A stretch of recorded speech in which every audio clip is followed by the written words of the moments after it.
If you enjoy what we do, please support the channel by giving the video a like.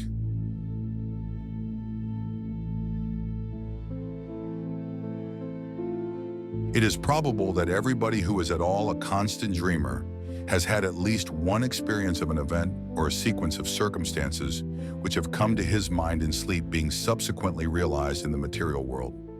But in my opinion, so far from this being a strange thing, it would be far odder if this fulfillment did not occasionally happen, since our dreams are, as a rule, concerned with people whom we know and places with which we are familiar, such as might very naturally occur in the awake and daylit world. True, these dreams are often broken into by some absurd and fantastic incident, which puts them out of court in regard to their subsequent fulfillment. But on the mere calculation of chances, it does not appear in the least unlikely that a dream imagined by anyone who dreams constantly should occasionally come true. Not long ago, for instance, I experienced such a fulfillment of a dream which seems to me in no way remarkable and to have no kind of psychical significance. The manner of it was as follows. A certain friend of mine, living abroad, is amiable enough to write to me about once in a fortnight. Thus, when 14 days or thereabouts have elapsed since I last heard from him, my mind probably, either consciously or subconsciously, is expectant of a letter from him. One night last week, I dreamed that as I was going upstairs to dress for dinner, I heard, as I often heard, the sound of the postman's knock on my front door, and diverted my direction downstairs instead. There, among other correspondence, was a letter from him. Thereafter the fantastic entered, for on opening it I found inside the ace of diamonds, and scribbled across it in his well-known handwriting, "I am sending you this for safe custody, as you know it is running an unreasonable risk to keep aces in Italy." The next evening I was just preparing to go upstairs to dress when I heard the postman's knock, and did precisely as I had done in my dream. There, among other letters, was one from my friend. Only it did not contain the ace of diamonds. Had it done so, I should have attached more weight to the matter, which as it stands seems to me a perfectly ordinary coincidence. No doubt I consciously or subconsciously expected a letter from him, and this suggested to me my dream. Similarly, the fact that my friend had not written to me for a fortnight suggested to him that he should do so. But occasionally it is not so easy to find such an explanation, and for the following story I can find no explanation at all. It came out of the dark, and into the dark it has gone again. All my life I have been a habitual dreamer. The nights are few, that is to say, when I do not find on awaking in the morning that some mental experience has been mine. And sometimes all night long, apparently, a series of the most dazzling adventures befall me. Almost without exception, these adventures are pleasant, though often merely trivial. It is of an exception that I am going to speak. It was when I was about 16 that a certain dream first came to me, and this is how it befell. It opened with my being set down at the door of a big red brick house, where, I understood, I was going to stay. The servant who opened the door told me that tea was being served in the garden, and led me through a low, dark paneled hall with a large open fireplace onto a cheerful green lawn set round with flower beds. There were grouped about the tea table a small party of people, but they were all strangers to me except one, who was a schoolfellow called Jack Stone, clearly the son of the house, and he introduced me to his mother and father and a couple of sisters. I remember, somewhat astonished to find myself here, for the boy in question was scarcely known to me, and I rather disliked what I knew of him. Moreover, he had left school nearly a year before. The afternoon was very hot, and an intolerable oppression reigned. On the far side of the lawn ran a red brick wall, with an iron gate in its center, outside which stood a walnut tree. We sat in the shadow of the house opposite a row of long windows, inside which I could see a table with cloth laid, glimmering with glass and silver. This garden front of the house was very long, and at one end of it stood a tower of 3 stories, which looked to me much older than the rest of the building. Before long, Mrs. Stone, who, like the rest of the party, had sat in absolute silence, said to me, "Jack will show you your room. I have given you the room in the tower." Quite inexplicably, my heart sank at her words. I felt as if I had known that I should have the room in the tower, and that it contained something dreadful and significant. Jack instantly got up, and I understood that I had to follow him. In silence, we passed through the hall and mounted a great oak staircase with many corners, and arrived at a small landing with two doors set in it. He pushed one of these open for me to enter, and without coming in himself, closed it after me. Then I knew that my conjecture had been right. There was something awful in the room, and with the terror of nightmare growing swiftly and enveloping me, I awoke in a spasm of terror. Now that dream or variations on it occurred to me intermittently for 15 years. Most often it came in exactly this form: the arrival, the tea laid out on the lawn, the deadly silence succeeded by that one deadly sentence, the mounting with Jack Stone up to the room in the tower where horror dwelt, and it always came to a close in the nightmare of terror at that which was in the room, though I never saw what it was. At other times I experienced variations on this same theme. Occasionally, for instance, we would be sitting at dinner in the dining room, into the windows of which I had looked on the first night when the dream of this house visited me. But wherever we were, there was the same silence, the same sense of dreadful oppression and foreboding. And the silence I knew would always be broken by Mrs. Stone saying to me, "Jack will show you your room. I have given you the room in the tower." Upon which, this was invariable, I had to follow him up the oak staircase with many corners, and enter the place that I dreaded more and more each time that I visited it in sleep. Or again, I would find myself playing cards still in silence in a drawing room lit with immense chandeliers that gave a blinding illumination. What the game was, I have no idea. What I remember with a sense of miserable anticipation was that soon Mrs. Stone would get up and say to me, "Jack will show you your room. I have given you the room in the tower." This drawing room where we played cards was next to the dining room, and, as I have said, was always brilliantly illuminated, whereas the rest of the house was full of dusk and shadows. And yet how often, in spite of those bouquets of lights, have I not pored over the cards that were dealt me, scarcely able for some reason to see them. Their designs, too, were strange.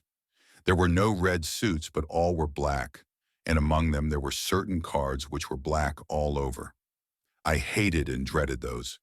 As this dream continued to recur, I got to know the greater part of the house. There was a smoking room beyond the drawing room, at the end of a passage with a green baize door. It was always very dark there, and as often as I went there, I passed somebody whom I could not see in the doorway coming out. Curious developments, too, took place in the characters that peopled the dream as might happen to living persons. Mrs. Stone, for instance, who, when I first saw her, had been black-haired became gray, and instead of rising briskly, as she had done at first when she said, "Jack will show you your room. I have given you the room in the tower," got up very feebly, as if the strength was leaving her limbs. Jack also grew up and became a rather ill-looking young man with a brown mustache, while one of the sisters ceased to appear, and I understood she was married. Then it so happened that I was not visited by this dream for 6 months or more, and I began to hope, in such inexplicable dread did I hold it, that it had passed away for good. But one night after this interval, I again found myself being shown out onto the lawn for tea, and Mrs. Stone was not there, while the others were all dressed in black. At once I guessed the reason, and my heart leaped at the thought that perhaps this time I should not have to sleep in the room in the tower. And though we usually all sat in silence, on this occasion the sense of relief made me talk and laugh as I had never yet done. But even then, matters were not altogether comfortable, for no one else spoke, but they all looked secretly at each other. And soon the foolish stream of my talk ran dry, and gradually an apprehension worse than anything I had previously known gained on me as the light slowly faded. Suddenly a voice which I knew well broke the stillness, the voice of Mrs. Stone saying, "Jack will show you your room. I have given you the room in the tower." It seemed to come from near the gate in the red brick wall that bounded the lawn, and looking up, I saw that the grass outside was sown thick with gravestones. A curious grayish light shone from them, and I could read the lettering on the grave nearest me, and it was, "In evil memory of Julia Stone." And as usual, Jack got up, and again I followed him through the hall and up the staircase with many corners. On this occasion it was darker than usual, and when I passed into the room in the tower, I could only just see the furniture, the position of which was already familiar to me. Also, there was a dreadful odor of decay in the room, and I woke screaming. The dream, with such variations and developments as I have mentioned, went on at intervals for 15 years. Sometimes I would dream it 2 or 3 nights in succession. Once, as I have said, there was an intermission of 6 months. But taking a reasonable average, I should say that I dreamed it quite as often as once in a month. It had, as is plain, something of nightmare about it, since it always ended in the same appalling terror, which, so far from getting less, seemed to me to gather fresh fear every time that I experienced it. There was, too, a strange and dreadful consistency about it. The characters in it, as I have mentioned, got regularly older. Death and marriage visited this silent family, and I never in the dream, after Mrs. Stone had died, set eyes on her again. But it was always her voice that told me that the room in the tower was prepared for me, and whether we had tea out on the lawn or the scene was laid in one of the rooms overlooking it, I could always see her gravestone standing just outside the iron gate. It was the same, too, with the married daughter. Usually she was not present, but once or twice she returned again, in company with a man whom I took to be her husband. He, too, like the rest of them, was always silent. But owing to the constant repetition of the dream, I had ceased to attach, in my waking hours, any significance to it. I never met Jack Stone again during all those years, nor did I ever see a house that resembled this dark house of my dream. And then something happened. I had been in London in this year, up till the end of the July, and during the first week in August went down to stay with a friend in a house he had taken for the summer months, in the Ashdown Forest district of Sussex. I left London early, for John Clinton was to meet me at Forest Row Station, and we were going to spend the day golfing and go to his house in the evening. He had his motor with him, and we set off about 5 of the afternoon, after a thoroughly delightful day, for the drive, the distance being some 10 miles. As it was still so early, we did not have tea at the clubhouse, but waited till we should get home. As we drove, the weather, which up till then had been, though hot, deliciously fresh, seemed to me to alter in quality and become very stagnant and oppressive, and I felt that indefinable sense of ominous apprehension that I am accustomed to before thunder. John, however, did not share my views, attributing my loss of lightness to the fact that I had lost both my matches. Events proved, however, that I was right, though I do not think that the thunderstorm that broke that night was the sole cause of my depression. Our way lay through deep, high-banked lanes, and before we had gone very far, I fell asleep, and was only awakened by the stopping of the motor. And with a sudden thrill, partly of fear but chiefly of curiosity, I found myself standing in the doorway of my house of dream. We went, I half wondering whether or not I was dreaming still, through a low oak-paneled hall and out onto the lawn, where tea was laid in the shadow of the house. It was set in flower beds, a red brick wall, with a gate in it, bounded one side, and out beyond that was a space of rough grass with a walnut tree. The facade of the house was very long, and at one end stood a 3-storied tower, markedly older than the rest. Here for the moment all resemblance to the repeated dream ceased. There was no silent and somehow terrible family, but a large assembly of exceedingly cheerful persons, all of whom were known to me.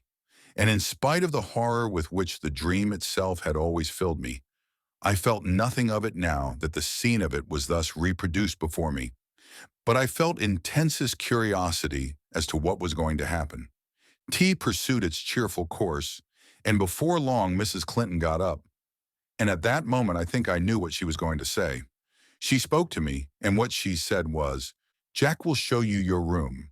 I have given you the room in the tower."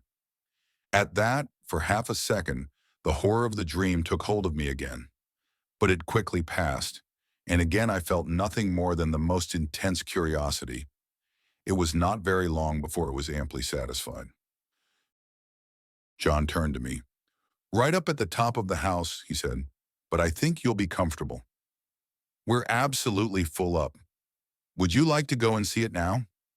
By Jove, I believe that you are right, and that we are going to have a thunderstorm. How dark it has become. I got up and followed him. We passed through the hall and up the perfectly familiar staircase. Then he opened the door, and I went in. And at that moment, sheer unreasoning terror again possessed me. I did not know what I feared. I simply feared. Then, like a sudden recollection, when one remembers a name which has long escaped the memory, I knew what I feared. I feared Mrs. Stone, whose grave with the sinister inscription, "In evil memory," I had so often seen in my dream, just beyond the lawn which lay below my window. And then once more the fear passed so completely that I wondered what there was to fear. And I found myself, sober and quiet and sane, in the room in the tower, the name of which I had so often heard in my dream, and the scene of which was so familiar. I looked around it with a certain sense of proprietorship, and found that nothing had been changed from the dreaming nights in which I knew it so well. Just to the left of the door was the bed, lengthways along the wall, with the head of it in the angle. In a line with it was the fireplace and a small bookcase. Opposite the door, the outer wall was pierced by two lattice-paned windows, between which stood the dressing table, while ranged along the fourth wall was the washing stand and a big cupboard. My luggage had already been unpacked, for the furniture of dressing and undressing lay orderly on the wash stand and toilet table, while my dinner clothes were spread out on the coverlet of the bed. And then, with a sudden start of unexplained dismay, I saw that there were two rather conspicuous objects which I had not seen before in my dreams. One, a life-sized oil painting of Mrs. Stone, the other a black and white sketch of Jack Stone, representing him as he had appeared to me only a week before, in the last of the series of these repeated dreams, a rather secret and evil-looking man of about 30. His picture hung between the windows, looking straight across the room to the other portrait, which hung at the side of the bed. At that I looked next, and as I looked, I felt once more the horror of nightmare seize me. It represented Mrs. Stone as I had seen her last in my dreams, old and withered and white-haired. But in spite of the evident feebleness of body, a dreadful exuberance and vitality shone through the envelope of flesh, an exuberance wholly malign, a vitality that foamed and frothed with unimaginable evil. Evil beamed from the narrow, leering eyes. It laughed in the demon-like mouth. The whole face was instinct with some secret and appalling mirth. The hands clasped together on the knee seemed shaking with suppressed and nameless glee. Then I saw also that it was signed in the left-hand bottom corner, and wondering who the artist could be, I looked more closely and read the inscription, "Julia Stone by Julia Stone." There came a tap at the door, and John Clinton entered. "Got everything you want?" he asked. "Rather more than I want," said I, pointing to the picture. He laughed. "Hard-featured old lady," he said. "By herself, too, I remember. Anyhow, she can't have flattered herself much." "But don't you see," said I, "it's scarcely a human face at all. It's the face of some witch, of some devil." He looked at it more closely. "Yes, it isn't very pleasant," he said. "Scarcely a bedside manner, eh?" "Yes, I can imagine getting the nightmare if I went to sleep with that close by my bed. I'll have it taken down if you like." "I really wish you would," I said. He rang the bell, and with the help of a servant, we detached the picture and carried it out onto the landing and put it with its face to the wall. "By Jove, the old lady is a weight," said John, mopping his forehead. "I wonder if she had something on her mind." The extraordinary weight of the picture had struck me too. I was about to reply when I caught sight of my own hand. There was blood on it, in considerable quantities covering the whole palm. "I've cut myself somehow," said I. John gave a little startled exclamation. "Why, I have too," he said. Simultaneously, the footman took out his handkerchief and wiped his hand with it. I saw that there was blood also on his handkerchief. John and I went back into the tower room and washed the blood off, but neither on his hand nor on mine was there the slightest trace of a scratch or cut. It seemed to me that, having ascertained this, we both, by a sort of tacit consent, did not allude to it again. Something in my case had dimly occurred to me that I did not wish to think about. It was but a conjecture, but I fancied that I knew the same thing had occurred to him. The heat and oppression of the air, for the storm we had expected was still undischarged, increased very much after dinner, and for some time most of the party, among whom were John Clinton and myself, sat outside on the path bounding the lawn, where we had had tea. The night was absolutely dark, and no twinkle of star or moon ray could penetrate the pall of cloud that overset the sky.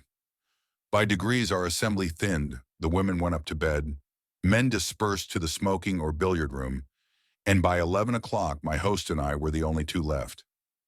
All the evening I thought that he had something on his mind, and as soon as we were alone he spoke. "The man who helped us with the picture had blood on his hand, too. Did you notice?" he said. "I asked him just now if he had cut himself, and he said he supposed he had, but that he could find no mark of it. Now where did that blood come from?" By dint of telling myself that I was not going to think about it, I had succeeded in not doing so, and I did not want, especially just at bedtime, to be reminded of it. "I don't know," said I, "and I don't really care so long as the picture of Mrs. Stone is not by my bed." He got up. "But it's odd," he said. "Ha ha. Now you'll see another odd thing.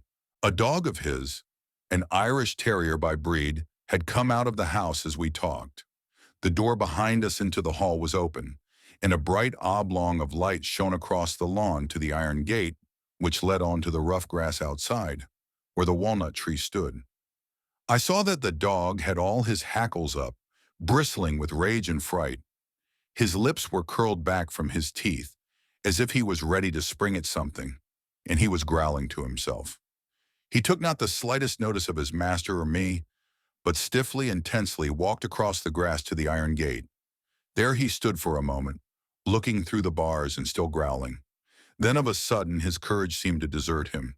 He gave one long howl and scuttled back to the house with a curious, crouching sort of movement. "He does that half a dozen times a day," said John. "He sees something which he both hates and fears." I walked to the gate and looked over it. Something was moving on the grass outside, and soon a sound which I could not instantly identify came to my ears. Then I remembered what it was. It was the purring of a cat. I lit a match and saw the purr, a big blue Persian, walking round and round in a little circle just outside the gate, stepping high and ecstatically, with tail carried aloft like a banner. Its eyes were bright and shining, and every now and then it put its head down and sniffed at the grass. I laughed. "The end of that mystery, I am afraid," I said.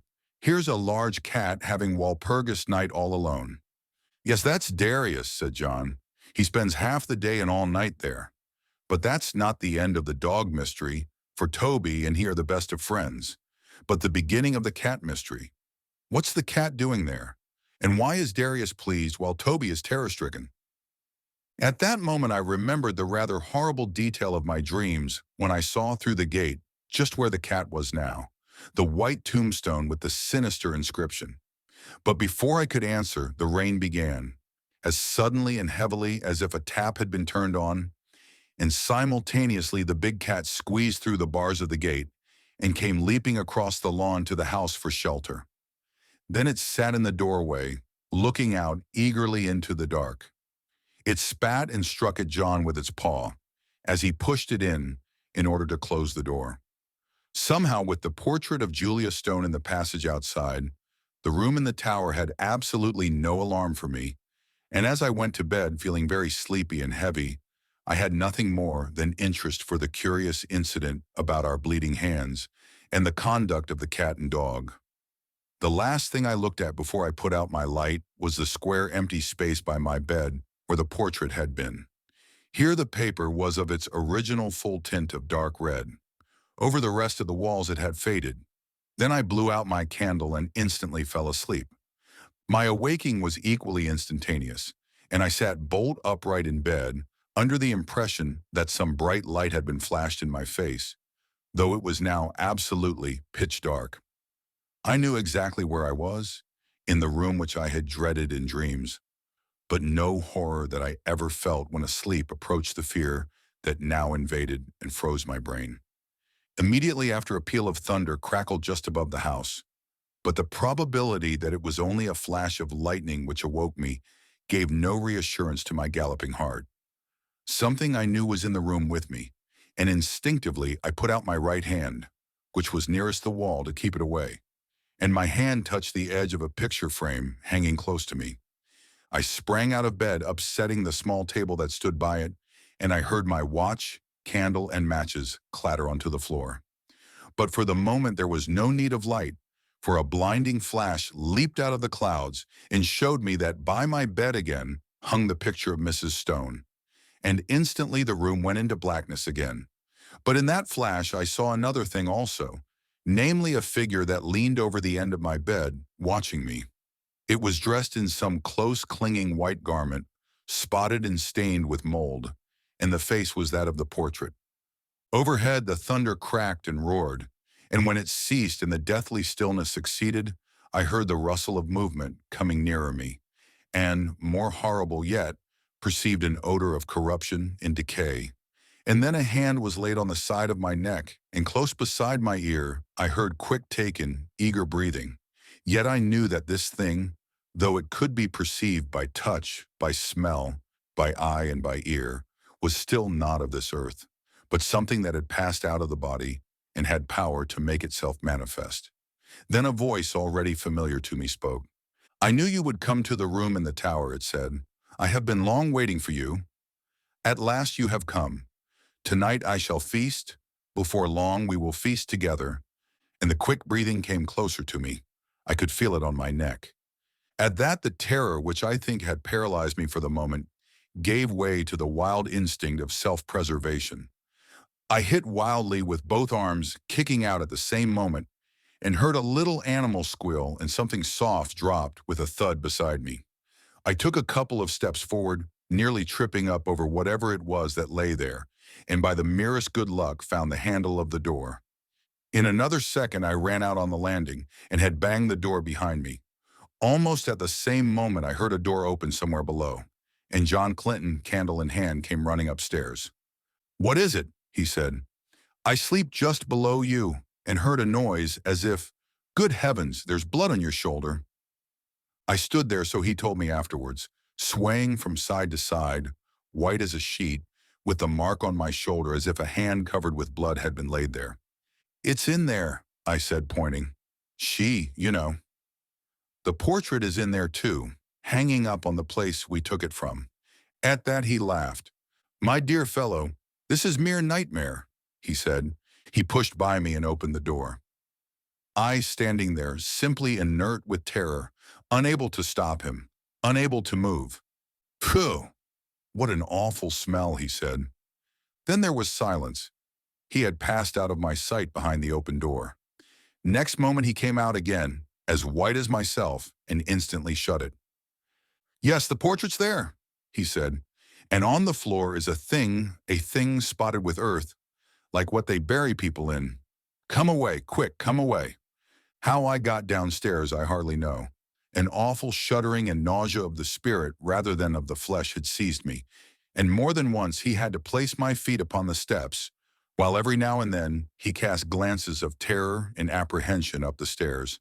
But in time we came to his dressing room on the floor below, and there I told him what I have here described. The sequel can be made short. Indeed, some of my readers have perhaps already guessed what it was, if they remember that inexplicable affair of the churchyard at West Folly, some 8 years ago, where an attempt was made 3 times to bury the body of a certain woman who had committed suicide. On each occasion, the coffin was found in the course of a few days, again protruding from the ground. After the third attempt, in order that the thing should not be talked about, the body was buried elsewhere in unconsecrated ground. Where it was buried was just outside the iron gate of the garden belonging to the house where this woman had lived. She had committed suicide in a room at the top of the tower in that house. Her name was Julia Stone.